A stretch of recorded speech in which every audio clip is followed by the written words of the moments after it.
Breaking news this evening from the world of French football that seven-time champions Lyon have been relegated to Ligue 2. Olympique Lyonnais, a club once known for elegance, youth development and European nights, now find itself in crisis. In June 2025, Lyon is officially relegated from Ligue 1, not because of results on the pitch, but because of what's happening in the boardroom. The decision comes from France's powerful football finance regulator, the DNCG, who has now confirmed that Lyon will drop into Ligue 2 due to overwhelming financial problems. We are not talking about a couple of missteps. Lyon has racked up nearly 500 million euros in debt, and even though the club's American owners tried everything to fix the books, they failed. Lyon is now the biggest French club in modern history to suffer administrative relegation. This is the full story, and what happens next could change French football forever.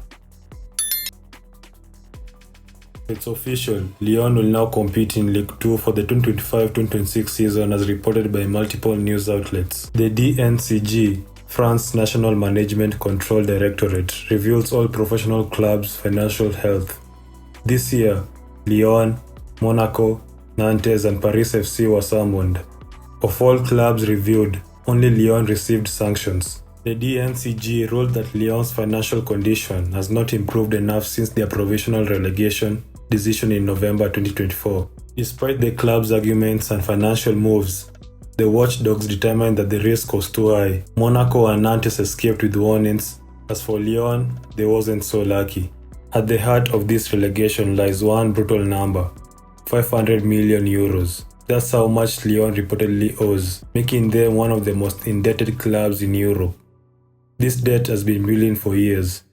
It started under Jean-Michel Aulas with the construction of the Groupama Stadium, continued through pandemic-related losses, and exploded after a lack of Champions League income and player underperformances.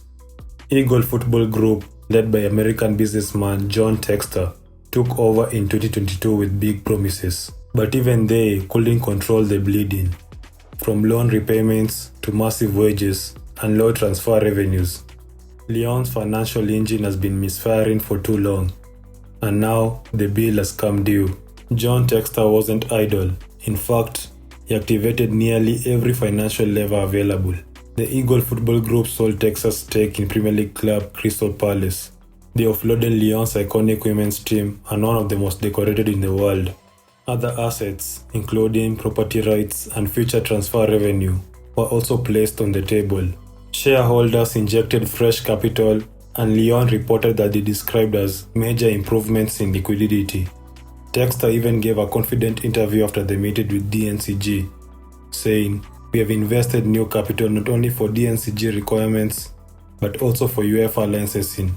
Our liquidity has improved considerably." But when the final review came, the DNCG wasn't convinced. These steps, while positive, did not satisfy the watchdog standards. Lyon had simply waited for too long to correct the course. Ironically, Lyon finished the 2024-2025 season strong. Under the new management, the team recovered from a poor start and climbed the table to 6th place, a spot that usually means European qualification. But in this case, the performances mean nothing. The DNCG only cares about the books. Lyon now joins a small group of European clubs to suffer administrative relegations due to finances. The players, coaching staffs, and fans are devastated, not because of failure on the field, but because of decisions made behind closed doors. Lyon can still appeal the decision. The process is already underway, but even with an appeal, experts suggest that the club has little room to maneuver unless it presents a clear, actionable rescue plan. According to Goal.com and financial analysts in France, Lyon's options are limited, but not impossible. First, they must continue selling high-value assets. This includes young talents, and in fact, Rayan Cherki has already joined Manchester City in a high-profile deal, with others like Noama and Le Penant possibly next. Secondly, the club must reduce its wage bill significantly, letting go of older, high earners or negotiating deals. Thirdly, Lyon needs to restructure its operations. That could mean downsizing staff, selling or leasing stadium infrastructure, and cutting expenses across all departments. Most importantly, the club must regain the trust of regulators. That means real financial discipline. Not promises, but proof of liquidity, cash flow, and a sustainable business model.